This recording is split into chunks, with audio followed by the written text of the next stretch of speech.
This is good for me because I haven't really moderated a panel before, not that I can remember. So this is going to be developing a skill. Here we go. But Oh, but I do. this is a good So one to start it with. is. It is. It feels like a safe space. I'm gonna be able to manage the time. If I'm not managing the time, I know that there are people that'll be like, manage the time, Kenneth. So I'll introduce myself. My name is Kenneth Alexander Campbell. I'm a professor, assistant professor at North Carolina Central University. I'm a filmmaker. Thank you. I'm a documentary filmmaker. I have made a series of short films about the movement here in North Carolina and in the United States. I've been working with the SNCC Legacy Project in different capacities since 2016. And I'm glad to have a conversation with all of the esteemed panelists that we have here about social media and digital platforms and their usefulness in the freedom movement. So we're gonna start on the left, and I'll pass the mic down, and then we'll circle back to the right, and then I'll ask you to introduce yourself, your organization, and just so that we can try to kind of hit two birds with one stone, just briefly give me a number on a scale of 1 to 10, the weight that social media has in your organization's communication strategy. That's it. Don't go too deep. Just say your name, your organization, and a number for the weight that social media has in your organization's communication strategy.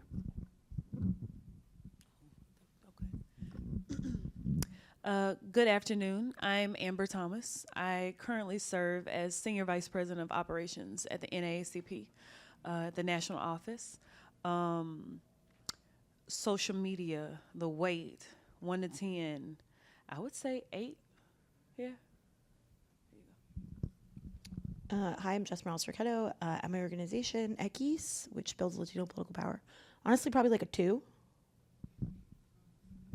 Hey y'all, I'm Ashley Woodard Henderson. My homies call me Ash. I'm the first Black woman to serve as the co-executive director of the Highlander Research and Education Center in Tennessee. We have one digital communications person on our staff, so the number that came to my mind was 1. But, I think it's subjective. Audience matters. Hello, everybody. My name is Naliah Summers Polite. I served as Stream Defender's communications director from 2017 to 2021, and I now serve as the organization's co-executive director with Jonelle. Thank you.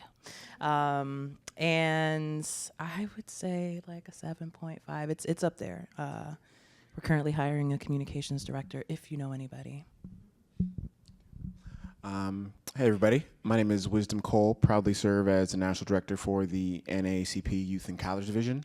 Very excited to be here. When I think about the role that social media has in our communications, I would say an 8 as well. It's very big. Okay, so we got people all across the board. Well, actually, it's kind of at the extremes. We got 1s and 2s, and then 8s and 10s, or 7s, 8s and 7s. So what I want to know is if we can agree that social media is potentially a critical communication tool, or it has been in the past, for recruiting and for political education. For each of you, what are some specific examples that you can point to where social media or digital platforms have helped you advance the purpose of your organization within the freedom movement? So specific wins, specific moments that wouldn't have been possible without social media. Let's start there. And try to stay on the positive. I know sometimes we can be like, but then this happened, and that was what are the assets of social media? And I'm gonna start with Amber again. Yeah. So full disclosure, I work in operations. That is super internal. I'm an organizer now of people in an organization. I don't do a whole lot of external organizing because the behemoth that NAACP is, we got to do a lot internally to keep that thing running, to be around another 114 years, right?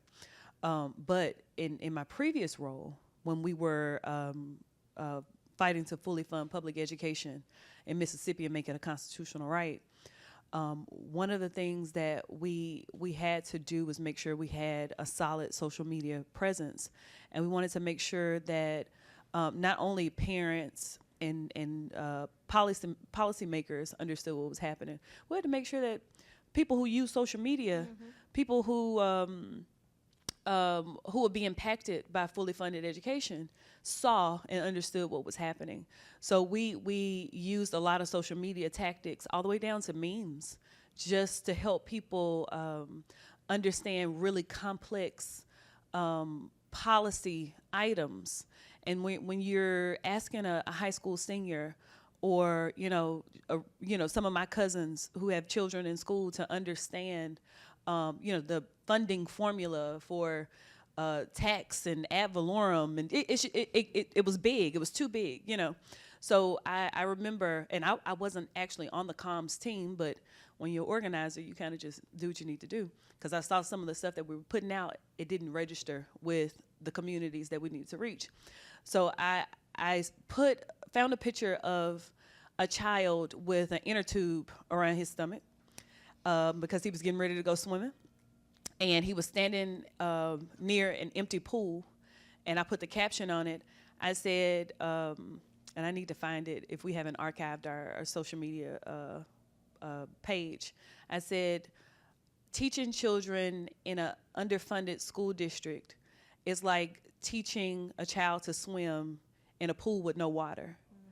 And I remember that being one of the memes or images that went completely viral in our community in the state of Mississippi, where I saw people from across communities understand, resonate, and go, aha, that's why that's important. Because them babies can't swim in an empty pool. It got to be water in the pool. Those babies can't be at school with no books, not adequately paying teachers. Like that's one of those memes, and Charles is in the room, and I'm sure he remembers the meme as well. I'm telling him about the swimming pool meme that we put on social media for Better Schools, Better Jobs. And that was just one of the ones that made a big difference. And then condensing short messages, complicated messages into short phrases when we realized we had to vote twice on our initiative. And people had never done that before. So we had to make it boom, boom, choose it, approve it, vote 42. So we had to do things like that to help them understand.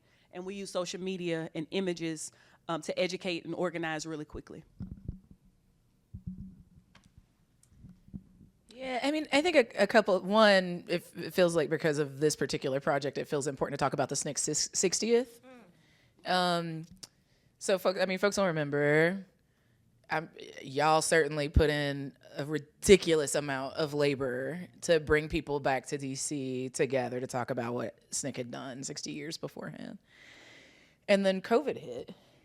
And it was just like, we're not going to do this anymore. I was like, wait, pause. Like, there's like, if there was ever a time where people needed to come together across differences to learn about what SNCC had done, it's right now. It's literally right now. Like, both for the sake of movement and power building, in the sake of organizing in this moment, but also because people were just so socially isolated and just wanted to be together, celebrating that, like, we were still alive, like, very literally, right? That SNCC still was here, that people hadn't died yet. And so, who would have ever thought that country-ass Highlander, who literally had just gotten the internet like 2 days ago by putting up our own internet tower, we're like, we kind of know Zoom. Like, couldn't we just do a Zoom and like have people come together and talk about Black organizing traditions? And SNCC said yes. So like we got to use. I mean, I'm not gonna do what you told us not to do. So I'm not gonna talk about Zoom. I'm not gonna talk about how we don't own these social media platforms. But I am gonna say that we use these tools that we had at our disposal to bring together hundreds, if not thousands, of people to celebrate the legacy of SNCC at a time where people really needed some good news. And it was amazing. And so I think there's like a piece of this that's just like the tool of gathering. It's a place where people can find each other in times of great crisis. I think folks can talk about Ferguson and all the way back to 2012 to 2020 as a time where we really utilized those tools to bring people together across difference for the sake of mobilization and political education. And then, I'd be remiss if I didn't talk about the front line that, Jess and I and others at this table spent a whole lot of energy on in 2020. It's like, by August of 2020, it really felt that the Democratic Party and any folks that were doing electoral work had really not listened to Black and brown and indigenous people in the South when we were saying Trump was about to get a second term. And then by August, folks were like, Black and brown and indigenous people, what are you going to do to stop Trump from getting a second term? And we had no money. We had no real strategy because most of us didn't do democracy work. And we were being looked to because of the work that we had done across the last decade to do something about it. And so we developed the front line, and the front line's usage of like making meaning of the moment through social media, through calls on digital platforms, et cetera, I think was a real intervention that brought people together to train them, to help guide them in a time where we hadn't ever had a presidential election like that before. So it was a place where they could get, to your point on the first panel, they could get trusted information from trustworthy people. Was really, really helpful in that moment. So social media and those digital platforms really came in the clutch. So it sounds like I've got someone who says their organization kind of weighs it at an 8 in the communication strategy, a 1. Is the 1 and the 2, would you say that it's sliding up? Or is it just kind of, we're good with it being at a 1?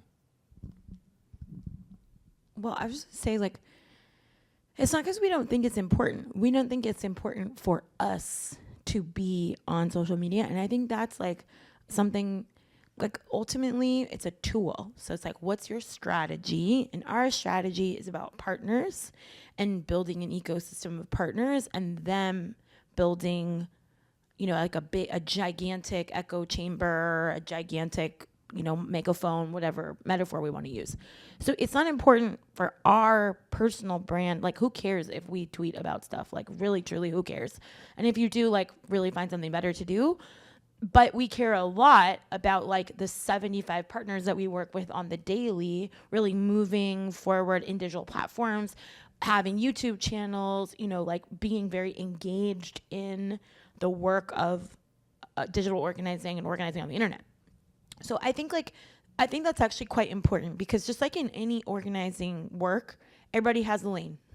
It's kind of important to know what your lane is and get clear about what you're trying to do in that lane. And for us, it's not being on it, but for sure it is a site of organization for us that we're actively thinking about its influence and our ability to influence it, particularly in the realm of disinformation. So we're like a very important actor in in the space, particularly around fighting disinformation as a hemispheric problem, which is a lot of the disinfo to Latino communities, especially in Spanish in the United States, starts in Brazil and Bolivia and Venezuela. And oh my God, it's so weird. Are those some of the places where we have fascist problems? Some of the, yep, it is. So it's like, once you start looking in under all that, it becomes really clear why and how this stuff is happening. And then, of course, that needs a coordinated, organized response. Thank you. Before I move forward on that, you both have raised some points that I want to get into deeper. I do want to hear from Naliah and Wisdom if there are victories that your organizations can point to that social media made possible that you wouldn't have been able to have without social media. Just for the sake of keeping it brief, Dream Defenders, I think we point at the Capitol takeover a lot. It was, to date, our biggest moment as an organization, 2013, when Zimmerman gets acquitted for killing Trayvon Martin, and we went to the Capitol of Florida in Tallahassee to take it over, 31 days and 30 nights. And at that point, there had obviously been movement, and we know that Trayvon Martin was, the tragedy of his killing reverberated through this entire country, and it was a spark for a lot of people. But I think, in the 10 years and the 11 years now that I've been a Dream Defender, one of the things that I hear the most, and Wisdom said it today, was like seeing y'all at the Capitol as young Black people doing direct action, like confronting power in that way, I think was a really important moment. It was before we had, it was before Mike Brown and Black Lives Matter. And so it felt like this like fledgling moment that was, a part of a larger flame that was being kindled. But I think social media in 2013 specifically for our organization, I think, really, really helped young people sort of see that this was a thing that they could also do. There had been like Oscar Grant movement. There had obviously been shit. It happened in a context. But yeah, I think the visuals of young Black people in power hats and like Nas tweeting about us and Talib Kweli and all the people that came to visit us at the Capitol, the Algebra Project, Empower You, and all the other organizations that came. Like it was a groundswell for young Black people specifically, I think, in 2013 that really, it was a big moment. Which is, I think it's also just absolutely critical to say that Dream Defenders, I believe, is like sort of the primary creator of the brand and vibe of the modern, certainly Black, but I would say yes that, and you go even farther, like young people of color like movement. Like it really is the Dream Defender DNA. I think it's important to say that because so many people are still to this day just like riffing on the Capitol. Like it was that playbook. And I think it's important in this context as well because Dream Defenders gifted Kevin, well, Chubbs is like what we called him, but Kevin and Sandra to Freedom Side, and they brought the language and process and like just strategy from, which was deep in Dream Defenders, to Freedom Side, and then also like brought that in many different organizations. And so like that DNA really, I think, does kind of live in all of us. And I see that DNA in BYP 100 and a lot of other places. So I just want to name that because I actually think it's really, really critical.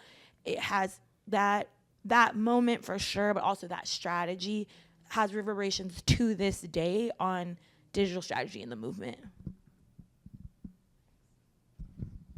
Yeah, no, this is a deep conversation because to everything Naliah said, I feel like I was so inspired seeing the Dream Defenders take the Capitol. I am a child of the internet. I remember dial-up, right? I'm gonna remember that as long as I live. And everything that has been a part of my experience in terms of my political education has come from the internet. My mom didn't want me to be on Facebook when I was in high school because she was afraid of the things I would see and learn and have access to. And so the second I got to college, I got a Facebook. And the first conversation I had on Facebook was about affirmative action, right? And if affirmative action was still necessary in America today. And seeing the back and forth and having those conversations and really building up who I was as a Black political being, as a Black political organizer, and then seeing young people across the nation organize after the murder of Trayvon Martin, after the murder of Michael Brown, and putting it on Instagram. I feel like I invented Instagram, right? Like I feel like the journey that Instagram has taken and the things that have happened across Instagram has been a part of my life, right? When I pass away, you're gonna take my digital profile and say, hey, these are all the things that Wisdom did and experienced and liked and shared, because it has been part of my identity as a millennial, right? I'm turning 30 this month, and part of my experience has been seeing how our movement has shifted into this digital arena, right? Thinking about how hashtags like Black Lives Matter, like cancel student debt, like clemency for Centoya Brown have caused change, has brought in new organizers, new activists. And we were just talking about this at lunch and thinking about over the course of the pandemic, we saw a rise of so many digital organizers, right? These are digital natives. Gen Z are digital natives who have learned and grown up in this environment and are now building their own political education on apps like TikTok, right? And so I think it's important for us to understand the power in those tools, right? The power in being able to use social media to organize your fellow peers to take tickets from a Trump rally in Tulsa, Oklahoma, right? To organize a thunderclap against the governor for clemency for Centoya Brown, to make sure folks are aware about information that's happening in real time. But I think where we're at right now is how do we combine the tools and tactics of the past, right? The door knocking, the tabling, the class wraps, some of these tools that we've used to organize our people, as well as the digital canvassing, as well as the social media posts, as well as all the things that we see our young people doing, the challenges, right? You know, we are at a turning point where we have to be able to make all the things that we did digital real. There has to be a base to it. And so as somebody who I feel I'm in this in-between space, right, where I experienced a lot of the movement before the pandemic, but became into a position at the NAACP in the midst of the pandemic, and trying to find a way to combine both of those worlds together. Perfect. Thank you. I think I really only got 45 more minutes. Dang. All right, how are we gonna move through this? Because you brought up what I really hope we can use this next 45 minutes to talk about, which is knowing your lane and also having the clarity within your organization to recognize like what is actually helping you make an impact and what is not helping you, and being able to see through the smoke screen. So can you talk about the challenges that social media has given your organizations, not just in terms of like, oh, this wasn't a good look, but this actually took up our time, this actually took up our funding, this actually took us further away from the purpose of our organization? I only have a few more minutes, so I'll go, and then I'll just literally step out and thus step back. You know, I think about this really in the context of when we launched Latino Media Network, because of our funding, because of our background, the opposition, first of all, saw us as opposition, which most media owners are not seen as opposition. Right. And so because we were young, because we were Latina, because we never owned media companies before, been media executives, or whatever, we didn't fit their mold. It's like we have to come for them because we're Soros funded. And, yeah.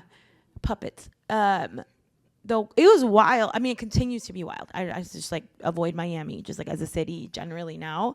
But but you know, like we were on the front page of the Miami Herald. We got protested multiple times. We got protested twice. They doxed me online. You know, I had to like do like a whole digital like cleanse, which I've been a creature of the internet, and my profession has been the internet for like 20 years. So that was really an undertaking. The literal GOP ran an opposition book on me, and like, you know, Rick Scott is tweeting about like everything I've ever said. They're looking at literally anything we've ever said about communism and Cuba and socialism. I mean, it was really invasive. And this is at the time where like we have a historic capital raise, a historic takeover of a media company, you know, this like huge, massive moment where we're also the stakes are very high, failure possibility also high, and I'm focused on like, how do I like write the right letter to the editor for the Miami Herald, because they're saying like terrible things about this. To this day, that's like the #1 Google search about us.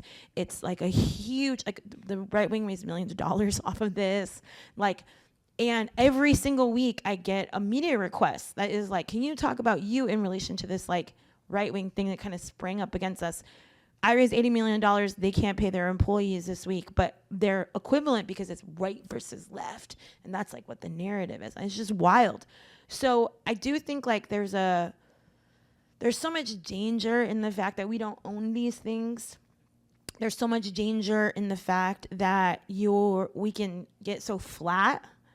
And I think that that's like a really big challenge. I mean, like the staff I inherited were literally like, you're a crazy socialist Soros puppet. They believe that deep in their bones about me. We were like the devil. They called us hounds and cockroaches, and it was really wild. And the reason that I say that, I mean, I know like pretty much everybody here has experienced basically the same thing, but the reason I say that is like, you know, that kind of dehumanization is a big challenge for our movements. And it also is a complete distraction from what we are actually trying to do, which is inform our community and celebrate our community. And so it you know, in the old quote of racism is a distraction, like this is that media racism that we so now have to have that as part of a strategy that we're fighting against, because if we don't, we will not be effective at what we're actually trying to do.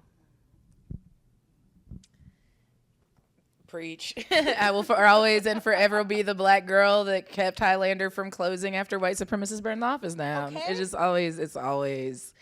And I think, again, you said this earlier around like us always having to be in a reactionary position around narrative and not taking it on our own and being proactive. You know, also a millennial. I feel shamed a little bit, but I am. I'm an 85 baby proud. Shout out to the Oregon Trail generation.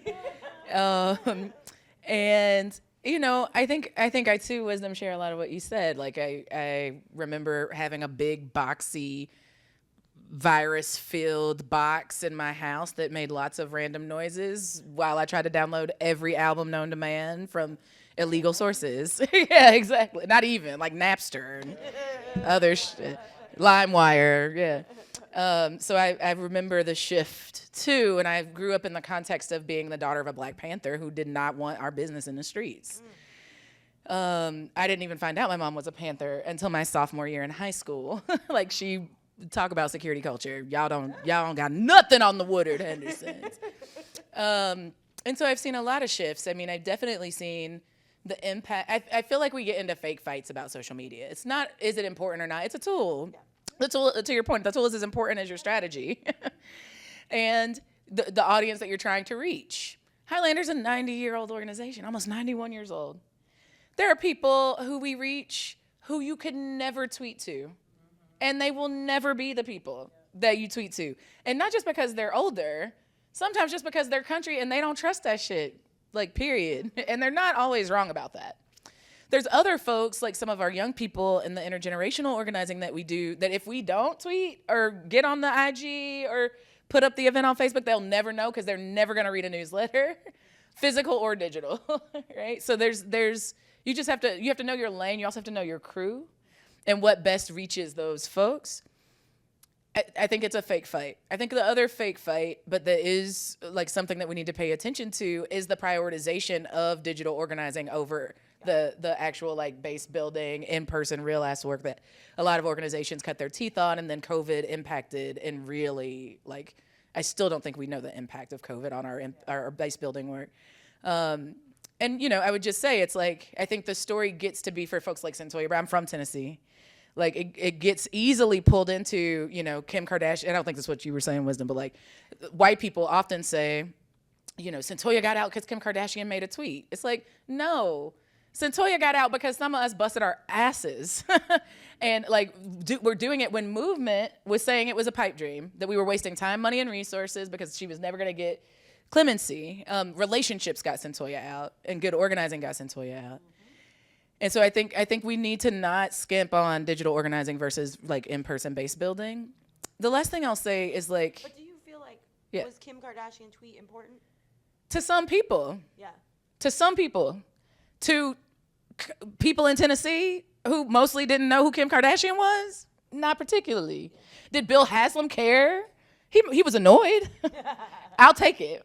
I'll take him being annoyed. I'll take white people that are watching Real Housewives and Kim Kardashian blowing his inbox up with emails. Absolutely. It's a tactical intervention, right? It was a tactical intervention. But strategy got Centoya out. Annoyance wouldn't have done it. So yes, I think it mattered. I think it mattered to some people, and I think that's the problem with how we think about narrative strategy and how to use these digital tools, is that we're throwing tactical spaghetti at the wall and just sort of praying something sticks versus thinking about like, and trying to make some sort of like universal audience, and that's just not real. Last thing I'll say, sort of towards this point of like, while we were learning how to use these tools, we were building airplanes at 40,000 feet, and we were getting shot at from inside the plane and from outside the plane, right? Like, the opposition and the disinformation and misinformation wasn't just coming from the right. it's still not just coming from the right. Like some of this anti-leadership rhetoric and horizontalism stuff, and even some of it that I agree with, is also creating toxicity on these social media platforms that we don't own. And the period to the sentence to me is like, I agree that the world now is like our oyster. Like I can decide I want to know about anything and Google search it, or go to DuckDuckGo and look it up, or get on a Tor browser and look at the dark web or whatever. But just because I can access it doesn't mean I can understand it. And I think that now that every single organization wants to have its own training, and every single organization wants to have its own teachers, and every single organization, you know, wants to be able to use the internet to make, you know, political statements. I think you're right, and learn how to get it right through failing at it over and over and over again. It means that there's shit tons of information on the internet that isn't right. It isn't correct. It actually isn't vision and values aligned, and it certainly is not strategic. So what does it mean to have places like Highlander, to have places that are other training institutions, Bold, there's so many of us, that do incredible leadership development work while we're also in the midst of fighting online with other folks that are building things that actually aren't training and teaching our people. So I think it's a useful, these digital media platforms, these social media platforms are very useful, but I feel like we can abuse them in ways that actually slow us down from being able to build up the momentum we need to win. Okay, and then I want to ask Naliah, and then I want to move to the next question, which if you have challenges that you're thinking of, you can fold it into your response to the next question. But Naliah, can you also talk about challenges that Dream Defenders is facing? Thank you. All of the yeses to what was going on to my left. And I think I wrote down 3 things. I wrote vibes versus metrics, which is a little bit of like, you know, to what y'all both got to. It's just like throwing shit at the wall. Like we were learning, building the plane as we were flying it, learning how to use these tools. And for Dream Defender specifically, it was like, yeah, we had the swag, we had the graphic design, we had a whole, it was new and it was cutting edge. And at some point, we like, is the shit working still? And are we reaching the right people? Because it's like, we can do the coolest graphic, wonderful graphics, beautiful gowns. But like the people responding to it in the comments are like, you know, white folks that maybe aren't our base. So that means that we are not reaching who we need to be reaching. So there's like a how to use the tool thing that I think has been challenging. I think the second thing is social media is a replacement for culture, and not on purpose. You know, pandemic took a lot of us out of the streets, and a lot more than that. But and this is another conversation we were having at lunch. But, you know, we had our first convening last year since 2019, our annual convening. We sat people in a circle according to when they joined the organization. And we had like the 2012 folks and the 2014, 2015 folks, and, you know, these different iterations of the last 10 years of movement. And then we got to the folks that joined since 2020. And like, you know, everybody had a little chant that they liked, or like a specific memory where they all came together, and just like, you know, these formative memories. And for 2020, it was like we were at our local protest, but we don't know y'all. We don't have the songs. Trying to sing on Zoom was awful. And so it was just like we got to, there was a real life, real tangible in the room with us lack of the things that had made us just a fun and loving place. So social media could not shore up what we were missing during the pandemic, and we tried, and it was just not good. And then the last thing I'll say is the move to the right, and like the algorithms right now.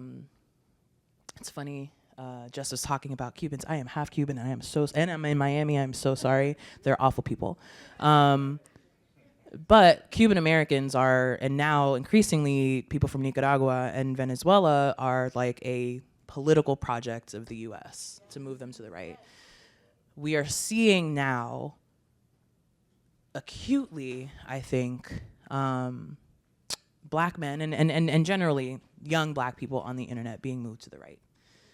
Their algorithms are showing them clips from, you know, God, get the mics out of people's hands as I say that. You know, it's just like the podcast culture and the manosphere and, you know, just it's the most toxic stuff that I don't want to repeat on camera. But like, if you go to any given shade room comment, and I talk to Jonelle about this every day, I think. But if you go to the comments on some of these blogs where black people, young black people, I don't know the percentage of it, but I'm sure it's a very significant percentage. I'm sure like 30% at this point of young black people are getting their news exclusively from Instagram blogs, like The Shade Room, Hollywood Unlocked. Yeah, I was trying to be conservative. I was like, I don't want to pull a number out of my ass, but it's probably really high up there. This is their main source of the news. And in those comments are reactionary, transphobic, anti-black, capitalist push. I mean, it's just the worst values that are being promoted. I think some of it is also bots, like the right and people are using these platforms where we get our news to push an agenda, and we don't have an answer for that. We absolutely do not have an answer. I mean, we don't have the same tools. We could obviously be organizing and countering the mis and disinformation, but it's really dangerous, and like they are getting to the sort of layman way more quickly, with more frequency than any of our organizations are. So that is just like, we need to figure that shit out right now. So pending that being figured out, and pending the nationalization of social media platforms or some way to make them more democratic or accountable or sustainable, what does the position need to be for organizations towards social media? Jess, who has disappeared. Oh, yeah, she left a message, but she had to go. But her message remains that you pick your lane. So some organizations are not investing as much in social media because that's not what they need to be focusing on. There are other organizations that are more prolific at that. But if we know that Facebook is allowing bots to radicalize violent populations to actually do harm, if we know that Twitter can become X and become Z or whatever tomorrow, and totally change, and the archive that we've been looking to can be gone. If we know that Instagram we can document the suppression of the political education that organizations have put a lot of time and effort into, then do you have to imagine a communications and outreach, a political education strategy that could exist without social media? Or is that, let me just leave that without any punctuation. Hey, Ash, how you doing? Good. Introduce yourself to the Yep. Hey, y'all, I'm Bunmi Samuel. Wow, came into a real serious conversation. So I'm fresh off the plane from New York City. I am a movement child. I've been in the movement all my life. My family's National Black Theater of Harlem. My family is Yahira Sasa Sule in Brooklyn. That's just what I know. But also what I know is that I'm also a strategist, and I work in the digital space. And what you see on SNCC Legacy Project is my work. What you see in the bold space is my work. Really taking organizations who have missions that align with me and getting them to tell a story that actually resonates with the new space, right? This digital space. I'm a designer, I'm a coder, and I see it differently. I see it from an angle of social media really is temporary. If we rely on social media for everything we're doing, we're basically turning over our movement to a data project. It's a data project. It's a collection project, right? That's what the tool is there for, is to collect data. Eventually it will, right now they're in the media space, Facebook, Instagram, TikTok, you name it, names are gonna change, get different. Twitter's gonna be X. Eventually they're gonna turn over and say, this is a data project, and we're gonna charge you for your data, or we're going to manipulate your data, or we're gonna bot your data. That's what it really is, right? So it's a tool for us to be able to connect, reconnect, tell stories, but also know when you put your information there, the terms of service is saying that you're giving information away. It's the terms of service. So we have to be mindful, we have to be very educated about what we're doing, how we're doing it, and what our short-term and our long-term strategy and tactic is in doing it. It can't be that we are organizing online. Like I'm speaking to the choir, but a lot of people think you can organize online and that's the end-all be-all. But it has to be a passageway to a relationship or connection to someone else to then build on that connection and then get them to come somewhere where you have a deeper political education. But it has to be something that is, for lack of a better word, sexy and attractive and aesthetically pleasing and of us, because young people are looking to be attracted to something that is different, but is useful, and they don't have maybe the background information that we may have come in movement with, but they have to be bridged to a new space, but you have to meet them where they want to see and where they're coming from. So a lot of times I see organizations I work with, this stuff is just not beautiful. It's just corny. And it might be, the depth of it might be great, but they're not going to attach onto it just for the depth. That's not happening. For me, as a child, I sat in rooms where I was listening to Remember I was listening to Leonard Jeffries. That was my upbringing. I had to sit in lecture rooms with my parents and all-day meetings about organizing. That's my upbringing. But that's not the kids of current day and what they're into. They're on their phone. It's an appendage to them. It is them. So you have to figure out ways to connect with them through that. And I think that for Black and brown people, the next step is to establish media companies that develop their own space, their own craft, so they can actually articulate and manage also the data. What people are giving, you have to create that. Someone has to create that. It's being created, don't get me wrong. I know a bunch of people who are creating it. They're in their next series of funding, et cetera.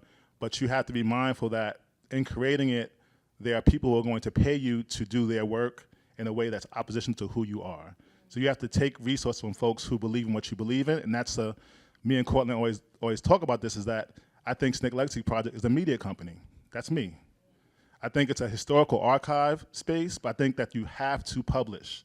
You have to control the media. You have to develop media.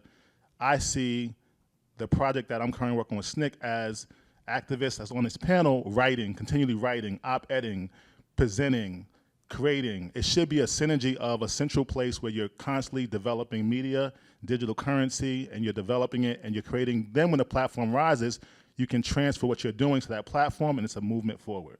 That's how I see.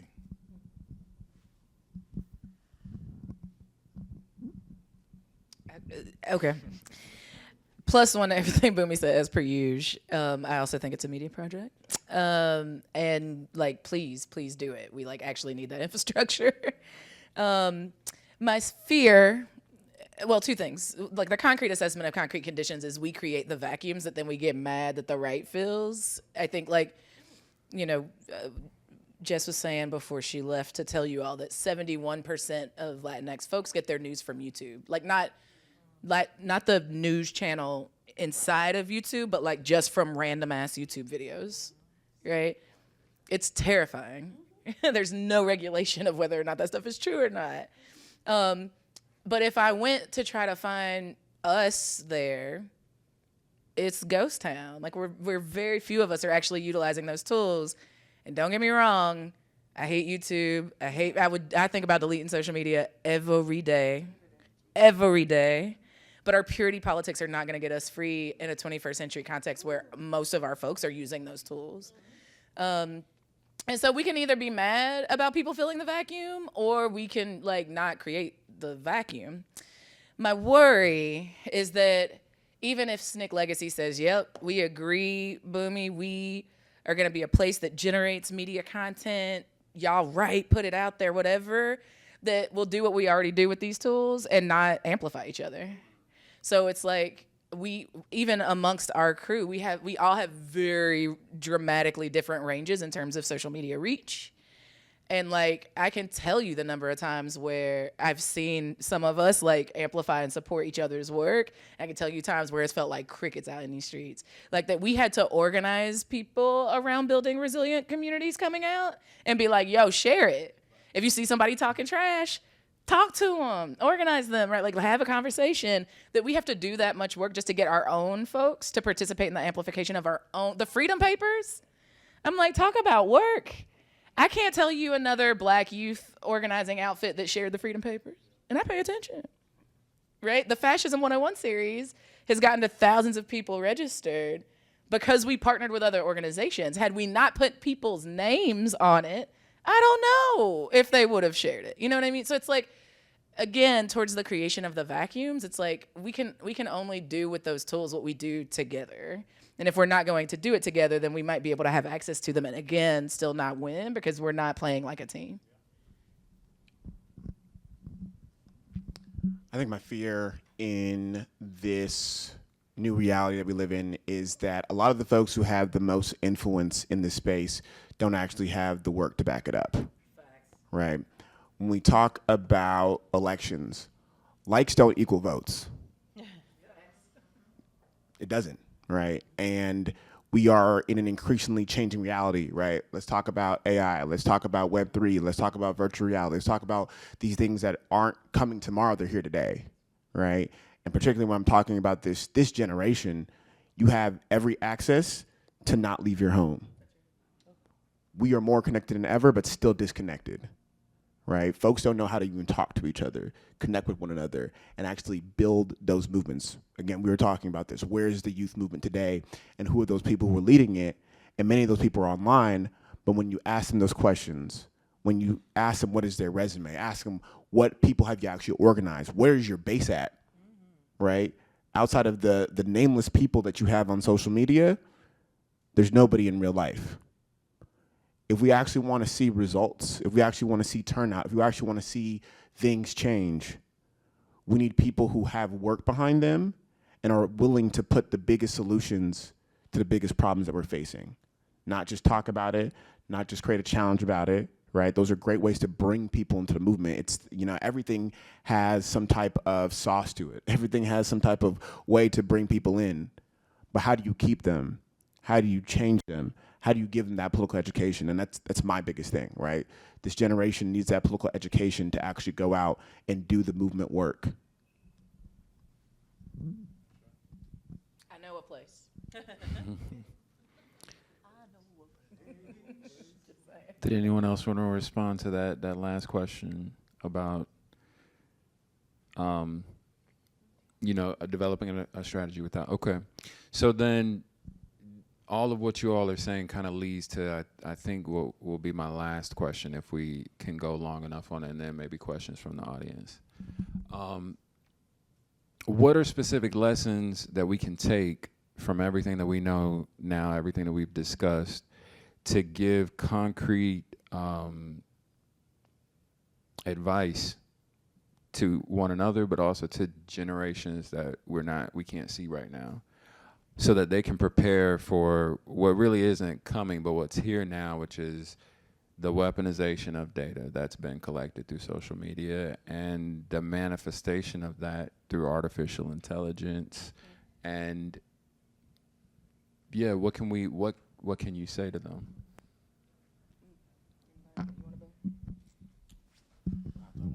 Yeah, I do. So I think similar to what you said is we have to be in community. We have to intentionally be in community with each other. I think that's something that we assume is happening, but there have to be intentional points of opportunity to be in community with each other and points of opportunity to be in support of each other, without there being this jealousy or this idea that someone's going to rise to the top and be the king and queen of influence, right? I think even on the activist side, I see too much of people wanting to be the king and queen of influence, or wanting to be the person who's going to set us all free, right? Which is totally oppositional to movement practice, right? Collective movement practice. So I think we have to ground ourselves in one, what we value, ground ourselves in the expectation that we're going to be in support of each other, call each other out when that's not happening, and then also check on the elders who are, in many cases, are transitioning. Right? We should be at the feet of the elders who have the experience that we want to recreate the will. A lot of that has already been established. We need to be sitting at the feet often to the elders to see what they have done, and then to ask questions about how it looks different currently. I think that's to be intentional. And I do think that there has to be some, when I think about like tangible tools, there has to be some tangible handbook, tangible documents, tangible series that articulates in a very, very basic term what we're talking about. Not the highfalutin terms of sometimes what we articulate and expect people to understand. We have our own language within movement that people who are not necessarily raised in that movement don't understand. And we have to bridge that gap by getting tangible tools that are very, very, that are transitional points to people who want to join and want to understand and want to be engaged, who are not engaged. Real quick part, when I see people in I'm doing this Black Vegan Fest, right, in New York City. When I see all the farmers and the homesteaders and all the builders who came about it by way of reading something, came about it by way of going to a seminar, right? Came by Malcolm X Grassroots or Brooklyn, or they came about it by way of just a simple connection, and now they are established this new momentum that is there. That was a very tangible thing that they arrived at. And we cannot overlook how important it is to create those tangible pieces that people can read, see, understand, that speak the language that they speak, that articulate in multiple languages so they understand what it is, and again, are beautiful. I'm going to keep on talking about beautiful things. So I think the tangible things are so important. I would say if we were just condensing down, I would say social media is a tool to show the work. That's all it is. It is not the work. You use social media in order to help get some of the work done. Because when you show up at somebody's door and you're canvassing, handing them the flyer and having a conversation with them shouldn't, in this day and age, shouldn't be the first time that they've heard about what you're doing, and vice versa. So for me, and from an organizer's standpoint, you use socials to support and show the work. That's it. Social media won't do the work for us, and because many of us, y'all don't own no social media companies or nothing like that on the panel, because we don't own it, we don't control it. We have to figure out how to use those tools. And I just want to take a point of personal privilege and say that I started Danita's Twitter back in the day. I started Cortland's Twitter back in the day. I sure did. And I started Derek Johnson's Twitter back in the day. And I also I started your Twitter. Instagram. I started your Instagram because even as when we needed invitations to get on Facebook, some of the first stuff that I remember doing in high school was using social media in order to help us get a Black History program. So it is a tool that we use to get that work done. And then another point of personal privilege, because we didn't go here, but I was thinking, I said, this is the perfect time to mention that. And Freedom Side knows what I'm about to mention. There was the Black Lives Matter hashtag that was in the ethos, but it wasn't an actual thing, right? And when Freedom Side initially met in fall of 2012, 13, I can't remember, when we were talking about what we wanted to do, Charles Taylor asked the question because Mr. Frank Figures asked us the question in Mississippi, whose lives matter? And when we came to Boston in the classroom at MIT, and we were developing what we would, just become, what we would do, Charles asked that question because Mr. Figures asked us that question. And people in the room responded, he said, well, whose lives matter? Because that's what we have to ask. He responded, people in the room responded, Black Lives Matter. And we kind of pushed it aside because it was like, but look at the people in the room, because we got a whole lot of people that represent a whole lot of things. So we're not just gonna drill down on Blackness right now. But let's just put that on the board and put a pin in it. And then Ferguson happened. And we really started to have to use that hashtag in a different way.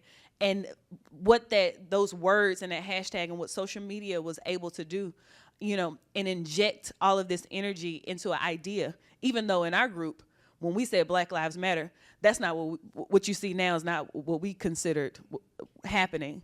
But that's the power of social media. And if you're not really clear about how you define what that thing is going to do, it's going to do what it wants to do. And we saw that happen. But I just wanted to take those two points of personal privilege and then just say, making sure that everybody understands that social media is a tool. It is not the work. Yeah, man. It's a lot. It's a whole lot. I think, you know, I talked about Gwen Patton earlier today, and she's just heavy on my mind for some reason in Durham this morning. But she used to tell me that there was this acronym, KISS. Keep it simple, stupid. She used to say that shit to me all the time. That I have any self-respect is like kind of amazing. Because I'd get to talking, she'd be like, KISS. And I'm like, oh man, like I messed it up again. And I just wonder what would happen if we didn't turn finger painting into rocket science here.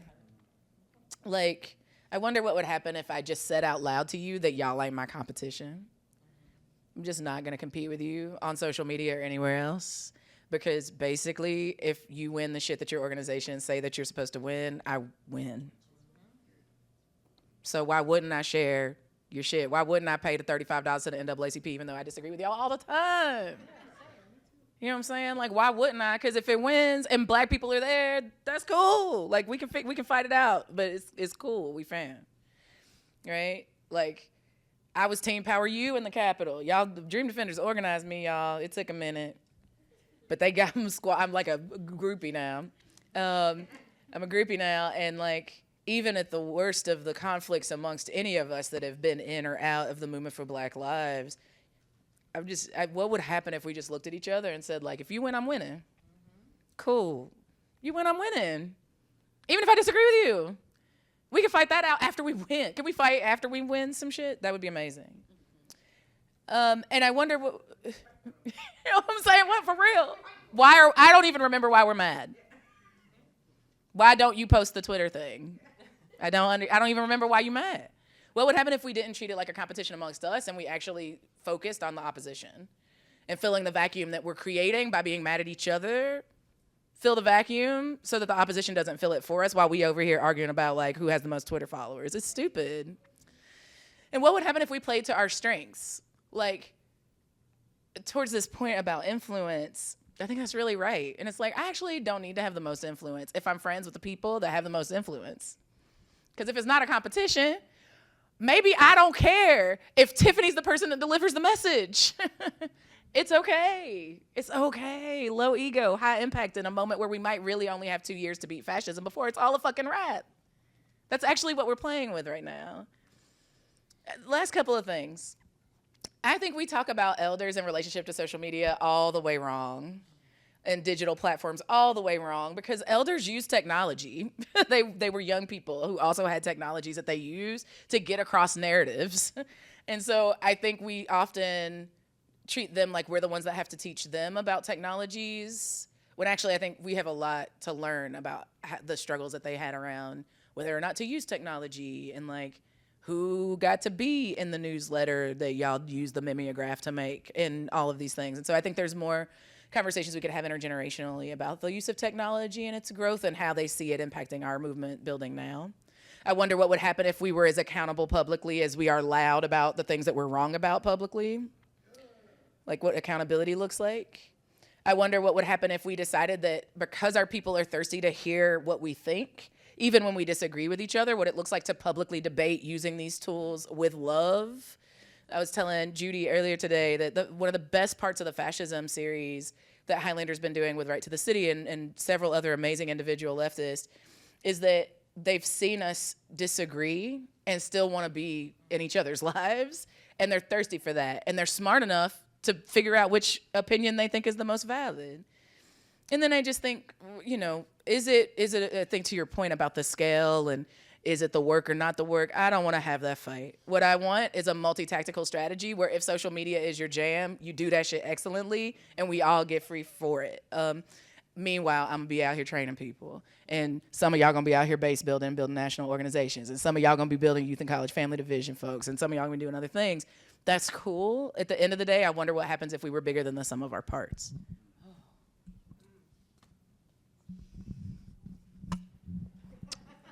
Yep. Uh-huh. All of that very deeply. I was just gonna say, because I keep looking at your screen, and there was something here about like AI and there's AI and preparing the youth to take on a world that is new horizon of AI and data weaponization, and I don't want us to get left behind. I don't think it's the end all be all, but like kids are learning coding and AI and Python and all the things in their classrooms and are going to school for it. It's just like, it's a part of their life the same way that TikTok is, the same way that like, I don't know, Discord and what's the game where they shoot everybody? And they have the dances. No, the dances. Fortnite. You know, it's just like, it's embedded. It is a part of their schooling. And you 85, I'm 87. I'm, was born in what do they call it? The 20th century.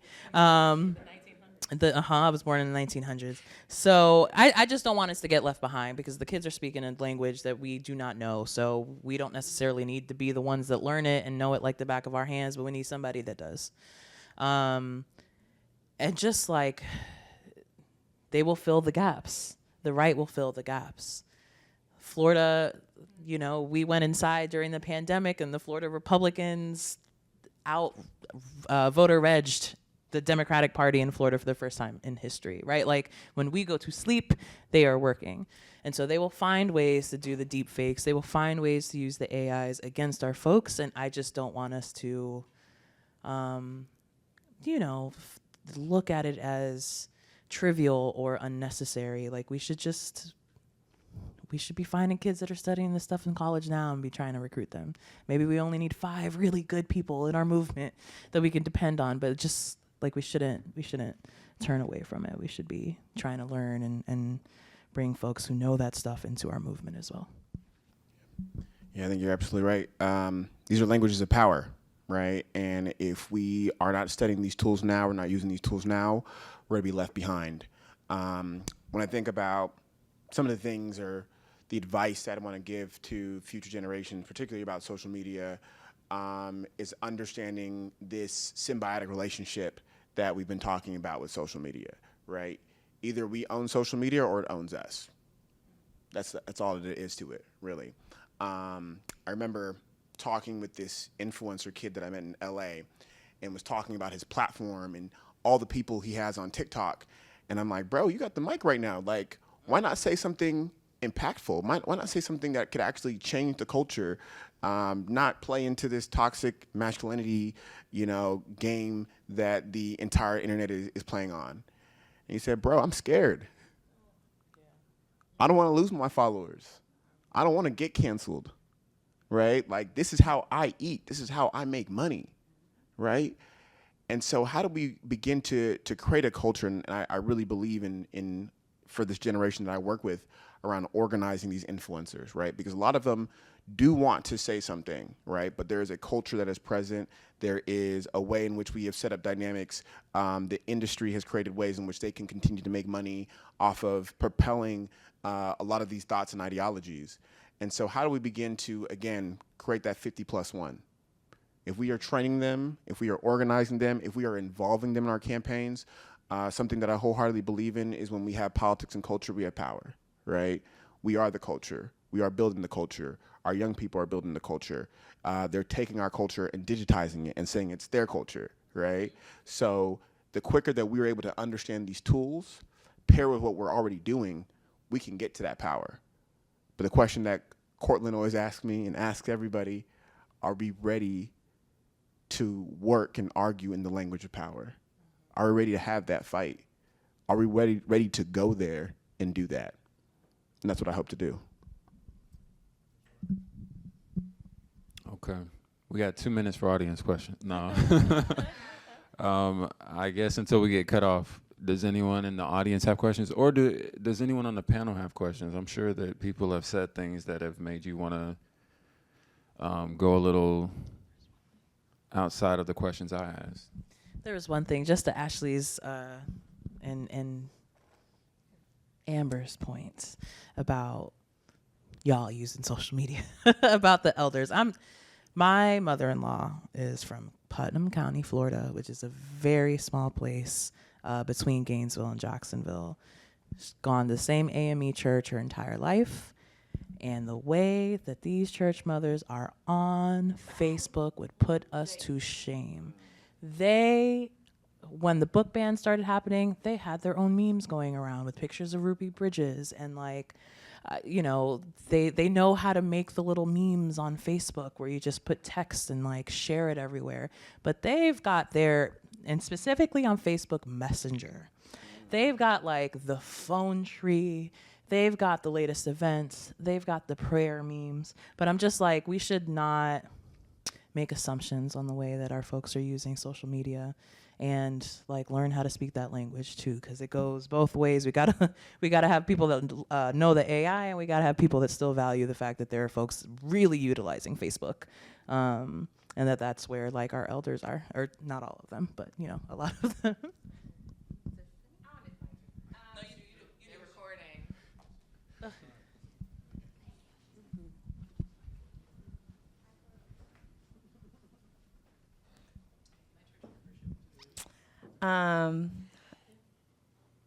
Y'all are dope, and I caught the last half because I was on a call.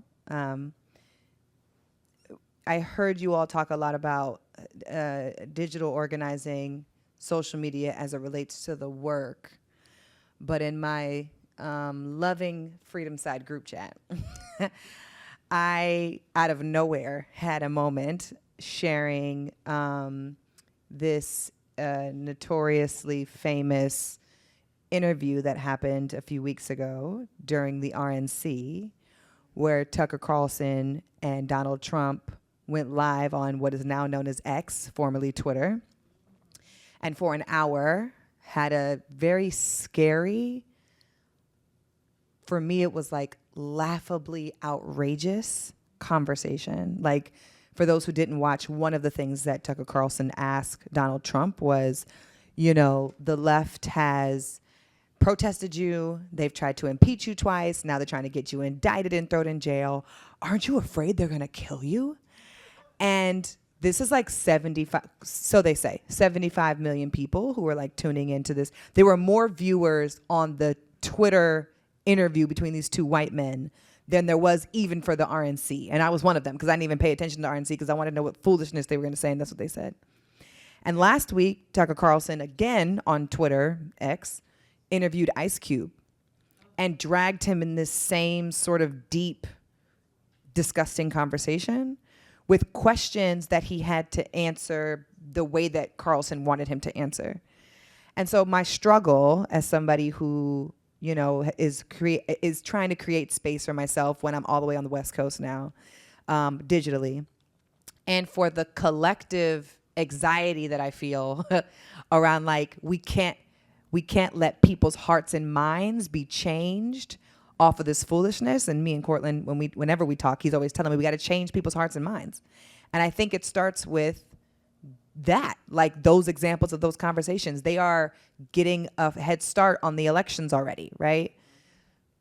My question for y'all is, in that atmosphere, what effort do we need to commit to shifting and shaping those narratives? We proactively create our own narratives. But what effort do we need to spend combating, correcting, shifting, shaping, tearing down that narrative?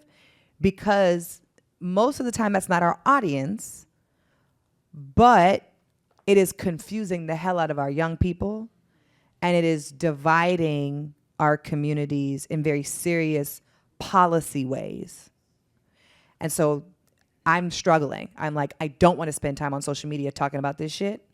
Talking about this shit. But somebody's got to do it, and maybe if we all did a little bit of it, that's my question to y'all. How do we do this?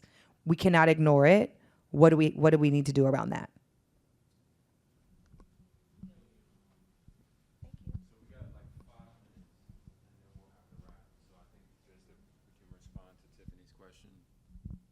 You got something? I'll go after you. That was the last person speaking. You got something? Yeah. Okay.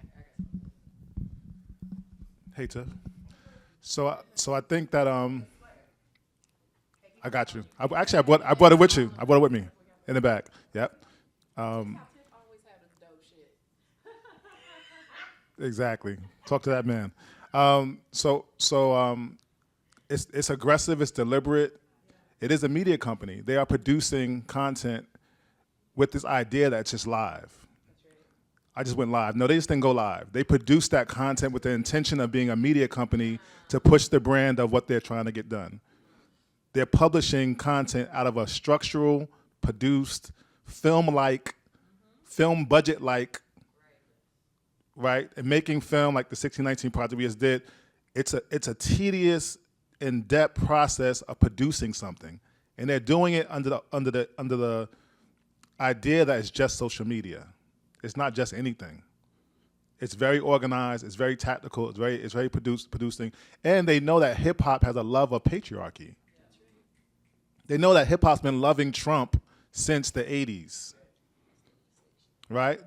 They've been loving Trump since the 80s, and they're playing on that relationship with Trump that's never really been addressed quite clearly the way it should have been addressed.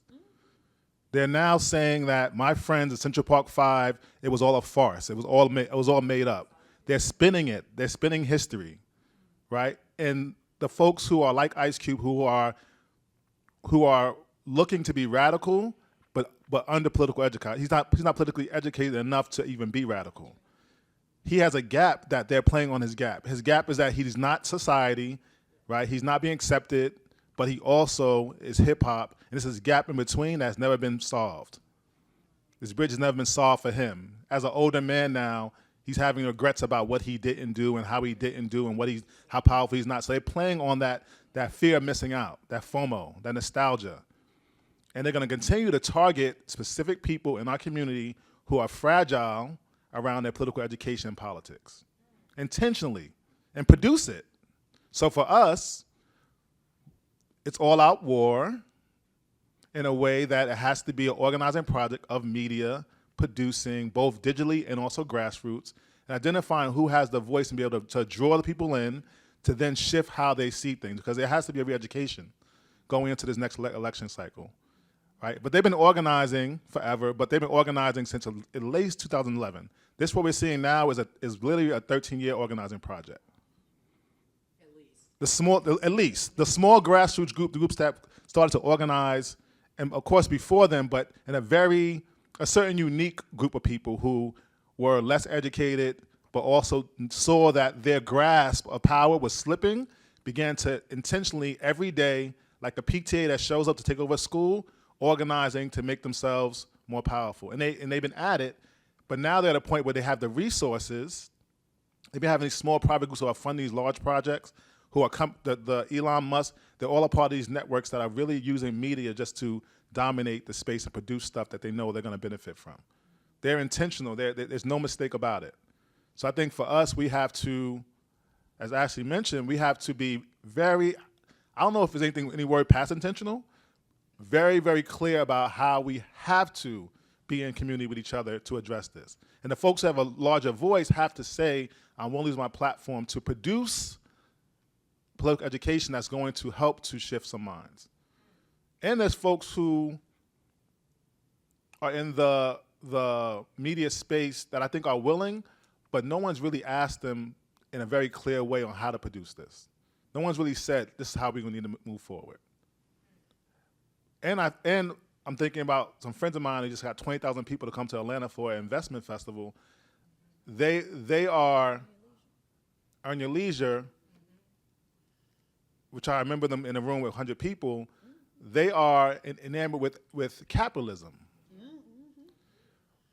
But they also have a tad of, please come talk to me about something else. They're also like, what else is there besides, or cooperative economics? Is a history of cooperative economics? Is a history of movement? Tell me more about that. I know about it, but I don't really have all the information, so I'm going to go with what is easy, which is go get money.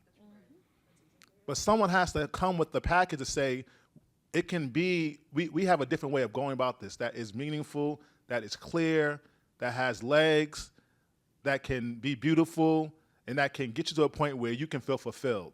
I don't think that's been presented in a clear way. So we have to produce that. Yep, and Tiffany, you got a good platform to do it, so I think you should. Yeah, I mean, yes, and amen to everything that Bunmi said.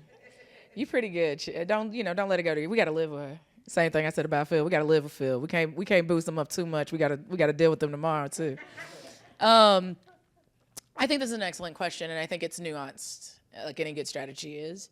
Like I would ask you the question of like, who's the audience actually then? Because like, for example, well, I mean, I organize in a multi-ideological, multiracial space. I talk to white people all the time. I change their hearts and minds all fucking day. Tell me about it. It's the most, and I only did it because movement told me to. I'm an organizer. I did not want to be an executive director, right? I don't need a black-led, black-centered organization to change the hearts and minds of white people. I need them to build the base with black people. What would happen if we were honest about what we're good at and who we talk to? The problem is we all want to talk to everybody all the time. That doesn't, vibes over metrics. It doesn't work because you actually can't have a narrative for everybody. That doesn't work.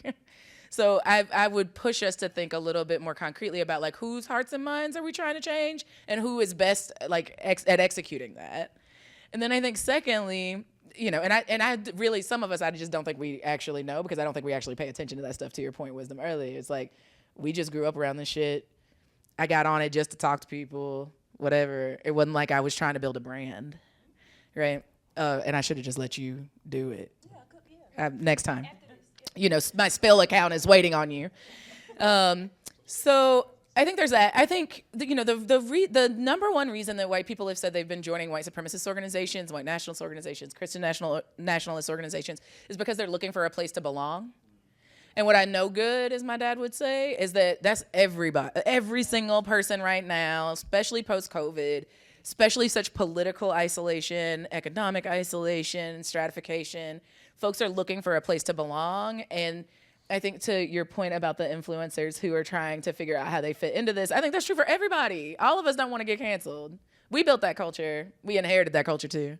So I think, what would happen if we created more of a culture of belonging that like, you don't actually have to be perfect at the onset. Mo often talks about the low bar of entry to our movement building work. It doesn't mean don't be secure, but it does mean be intentional about believing in the lifelong development of a human.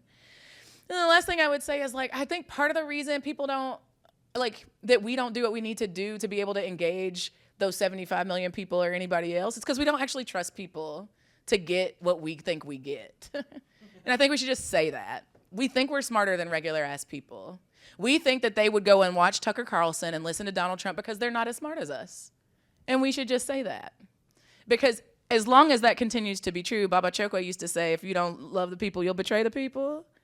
And I feel like we're just betraying people left and right? When several black women in the movement for Black Lives found out that black men voted for Donald Trump in the double digits, we didn't go, fuck them. They're so dumb. How in the world could they possibly believe this multi-billion-dollar project that is coming for their soul? Instead, we said, man, this multi-billion-dollar project is coming for their soul. Who could organize them? We decided not to be black women going to the barbershops and organizing black men. We say, hey, Phil, hey, Rich, hey, Montega, hey, you, go get them black men. And they did. We played to our strength. We didn't have to do everything. And so I think I would ask those three questions. I would be like, who actually do you have the best means to talk to? And do that shit. How do we create containers where people actually belong and can be thought of as an entry point to lifelong leadership development, right? Like a pipeline instead of like joining a cult or some shit. And how do we actually practice? You don't change heart. You won't organize me and change my heart and mind by telling me smart things. You will organize me to trusting you by putting me to work and me seeing that the work works. By trusting me to actually be able to engage in meaningful work and be intelligent enough to understand the shit because I live at the pain point, right? So I think part of the issue here is that we are building these containers, these houses that aren't vehicles to change much of anything.